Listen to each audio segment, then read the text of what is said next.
विठ्ठल विठ्ठल, मी तुमची शीतल धनगर तुमच्यासाठी घेऊन आले पुन्हा एक नवीन गोष्ट. विवाह. विवाह ही जीवनातली फार मोठी, महत्वाची व सुंदर घटना असते. मुलगी वयात आली की तिचे लग्न केव्हा उरकून टाकतो अशी घाई लागते.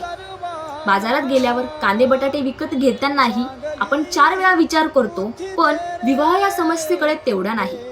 तिच्या नशिबात जे असेल ते असे बोलून मोकळे होतात. लोकांना न बघता घरदार संपत्ती पाहून मोकळे होतात. तो 2 जीवांचा संसार नसतो, त्या संसारात अनेक व्यक्तींचा हस्तक्षेप असतो. जीवनभर जे आपलं जगायचं राहिलं ते मुलीरूपी तिला जगू द्या तिच्या संसारात.